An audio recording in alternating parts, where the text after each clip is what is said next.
Good morning friends, welcome back to my channel. Today we are going to see the theory of part 1 chapter 3 linear regression. Correlation की comparison में ये theory थोड़ा सा tough है और इसके chances थोड़े ज्यादा, इसमें से थियरी थोड़ा ज्यादा आता है एग्जाम में. So let us have the review of the points. अगर आप इतना कर लेंगे तो सेक्शन ए और बी में आपको इशू नहीं आएगा. You can attend the sections with full confidence. So first let us start with who has given linear regression. Linear regression किसने दिया है? तो उसका नाम है सर फ्रांसिस गाल्टन. ये वन सेंटेंस में एमसीक्यू में आ सकता है. सर फ्रांसिस गाल्टन भी बोलते हैं, सर फ्रांसिस गोल्टन भी बोला जाता है. सो लीनियर रिग्रेशन दिया है सर फ्रांसिस गोल्टन ने. आज के दिन का पहला सवाल. दूसरा, what is regression? So regression is the functional relation of two variables X and Y. Regression क्या है? दो वेरिएबल्स का फंक्शनल रिलेशन है. एक और सवाल ऐसा आ सकता है कि रिग्रेशन को वन वर्ड में कैसे डिफाइन किया जाता है. Third question, to revert. The one word substitution of regression is to revert. चलिए, किसने दिया है regression? Sir Francis Galton. What is regression?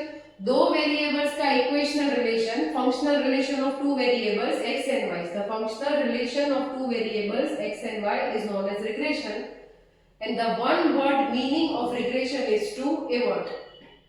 Next, regression model. The statistical model एक ऐसा model which describe the cause and effect relation between two variables. एक ऐसा model जो दो वेरिएबल्स का cause और effect relationship डिफाइन करता है, उस मॉडल को रिग्रेशन मॉडल बोला जाता है. एक सिंपल एग्जांपल आपको बताती हूँ. आप सोच रहे होंगे कि ये फंक्शनल मैथमेटिकल रिलेशन क्या है. जैसे कि मान लीजिए ये कोई फंक्शन है, ये आपको एक फंक्शन दिया हुआ है और x के डिफरेंट वैल्यूज आपको दिए हैं, से 1 and 2. आपको करना क्या है? x का वैल्यू यहाँ पे प्लेस करेंगे, you will find the estimated value of y. तो ये जो आप फंक्शन देख रहे हैं ना, इक्वेशन देख रहे हैं, ये x और y का फंक्शनल रिलेशन दिखाता है. This shows the mathematical relation of x and y. By placing the value of x we can get the value of y. तो उसको फंक्शनल स्टैटिस्टिकल मैथमेटिकल रिलेशन बोला जाता है. So statistical model एक ऐसा model which describes the cause and effect relation between two variables. जो दो variables का cause and effect relation define करता है, वैसे मॉडल को रिग्रेशन मॉडल बोला जाता है. So first, रिग्रेशन का one word meaning most IMP है, to avert. Regression means the functional relation of two variables and regression model is a model which describes the cause and effect relation of two variables called x and y. Now, this is the most IMP question. ये भूलिएगा नहीं learn करना. Most IMP point. Define the linear regression model. Linear regression model कैसे लिखा जाता है? So this is the way how we write the linear regression model. Y is equal to alpha plus beta x plus u. अब इन चार lines में बहुत सारे MCQs छुपे हुए. सबसे पहला, ये अल्फा और बीटा क्या है? वो कॉन्स्टेंट्स है. x क्या है? इंडिपेंडेंट वेरिएबल भी बोल सकते हैं, आप उसको एक्सप्लेनेटरी वेरिएबल भी बोल सकते हैं. y क्या है? डिपेंडेंट वेरिएबल बोल सकते हैं या फिर उसको एक्सप्लेन वेरिएबल भी बोल सकते हैं. u है डिस्टर्बेंस वेरिएबल, इसको एरर भी बोल सकते हो आप. और मैंने यहाँ पे एरर का डेफिनेशन दिखाया है, इसमें से भी बहुत सारे एमसीक्यूज आ सकते हैं. ये जो चार पॉइंट्स आपने देखे, उसमें से बहुत सारे सवाल पूछे जा सकते हैं. x is the explanatory variable, y is the explained variable.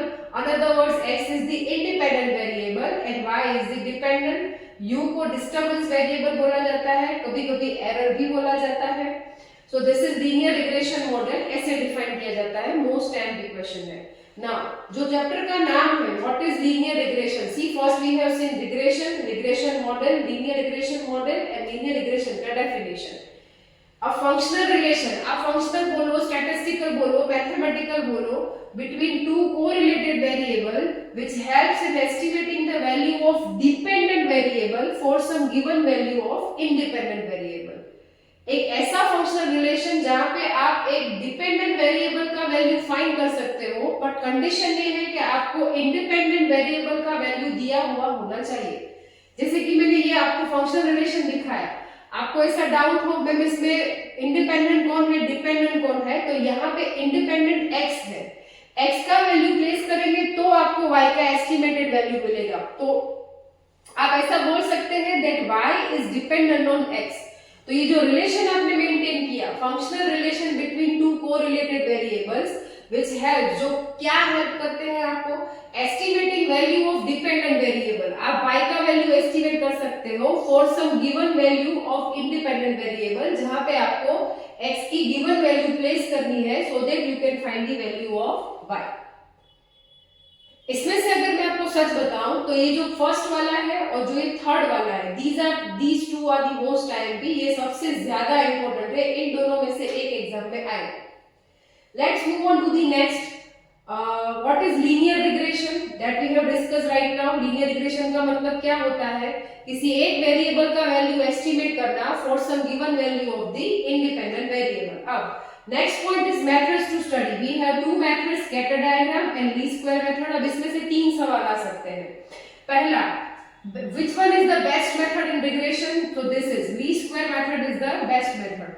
Who has given this method? CF Ghosh has given this method. Why this method is known as least square? What should be least square? Sum of square of error should be least. Sum of square of error should be least. That's why this method is known as least square method. देखिए इस एक method के तीन question आ सकते हैं, तीन question में से एक आ सकता है। ये बेस्ट मेथड है, ये CF Ghosh ने दी है, और इस मेथड को लीस्ट स्क्वायर क्यों बोला जाता है, क्या लीस्ट होना चाहिए? The sum of square of error should be least. That's why this method is known as the least square method. Next, इसमें एक रिग्रेशन लाइन दिया जाता है। We know that is y cap is equal to a plus dyx into x. dyx का one word meaning क्या होता है? देखिए रिग्रेशन है, उसका वन वर्ड मीनिंग है टू एवर्ट। dyx को बोला जाता है रिग्रेशन कोएफिशिएंट। जैसे कैसे कोरिलेशन कोएफिशिएंट r था, वैसे रिग्रेशन कोएफिशिएंट होता है dyx। उसको वन वर्ड में बोला जाता है स्लोप। क्या बोला जाता है? स्लोप। देखिए गलती ना हो, रिग्रेशन को एवर्ट, रिग्रेशन कोएफिशिएंट को स्लोप। अब इसमें से कौन से सवाल आ सकते हैं? dyx, डिफाइन dyx, ऐसा बोलेंगे, dyx का वैल्यू बताइए। So estimated change in the value of y due to 1 unit change in the value of x। अब मैं आपको समझाती हूँ। देखिए मान लीजिए आपको ऐसा दिया है dyx is equal to 2, तो जब भी हम रिग्रेशन लाइन लिखेंगे तो हम यहाँ पे क्या लिखेंगे? dyx की जगह पे लिखेंगे 2। तो इसमें होगा क्या?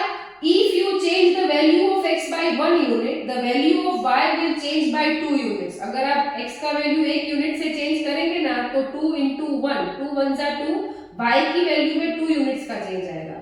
If you change the value of x by 2 units, then the value of y will change by 4 units। So what I am trying to say is, आपको कुछ भी पूछ सकते हैं, dyx 5 एक्सप्लेन करिए, dyx is equal to 10। आपको करना क्या है? Estimated change in the value of y due to 1 unit change in value of x। अब मान लीजिए dyx 10 दिया है, तो हम उसको इसमें कैसे फिट करेंगे? तो हम क्या बोलेंगे कि when the value of x changes by 1 unit, when the value of x changes by 1 unit, then the value of y changes by 10 units। अगर 5 देंगे तो क्या बोलेंगे? If the value of x changes by 1 unit, then the value of y changes by 5 units। The simple logic is that। I hope आपको समझ आ रहा है। Next हमारी प्रॉपर्टीज है। चलिए, जैसे कोरिलेशन कोएफिशिएंट की प्रॉपर्टीज थी, वैसे रिग्रेशन कोएफिशिएंट की भी प्रॉपर्टीज है। फर्स्ट, इन तीनों के साइन हमेशा सेम होते हैं, dyx, dxy और r you know right, r हमारा कोरिलेशन कोएफिशिएंट। इन तीनों के साइन हमेशा सेम होते हैं, सेम टू सेम। अगर एक रिग्रेशन कोएफिशिएंट का वैल्यू 1 से बड़ा है, if the value of one regression coefficient is greater than 1, then the other has to be less than 1।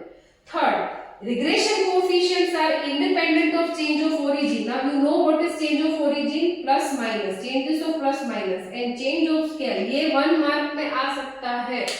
क्या पूछेंगे आपको? Regression coefficients are independent of which changes and dependent of which changes। तो independent of origin and they are dependent on the change of scale। चलिए move on to the next thing. R square क्या है? ये 1 mark में आएगा, MCQ में आएगा। R square means coefficient of determination. आपको पूछेंगे कोएफिशिएंट और determination is denoted by what? So it is the square of correlation coefficient. It is the square of R. Next point is, ये आएगा आपको 1 मार्क में, if y is equal to a plus bx, then value of r is 1। If y is equal to a minus bx, then the value of r is going to be minus 1। This is the most IMP point। अब ये +1 -1 किस पे dependent है? अभी हमने देखा कि तीनों का साइन हमेशा सेम होता है, तो आप यहाँ पे b का साइन देख लीजिए, कितना है, प्लस है, तो ये प्लस बनाएगा। यहाँ पे b का साइन माइनस है तो वो माइनस बनाएगा।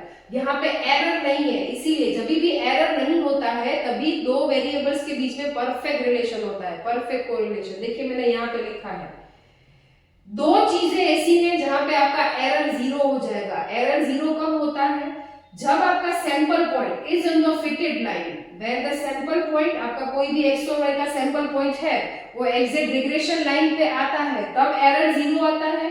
और जब दो वेरिएबल्स के बीच में परफेक्ट कोरिलेशन होता है तो इन दो सिचुएशन में एरर जीरो आता है।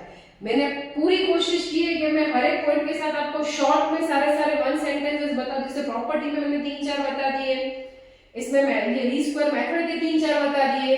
फिर यहाँ पे मैंने बताया कि अगर ऐसा होगा, साइन पे डिपेंडेंट है तो +1 -1 होगा। एरर के रिलेटेड 3-4 पॉइंट्स हमने देख लिए। एरर किसको बोलते हैं, difference of observed and estimated value.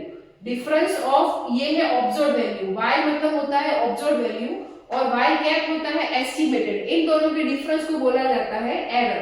Error positive हो सकता है, एरर नेगेटिव हो सकता है, एरर जीरो भी हो सकता है।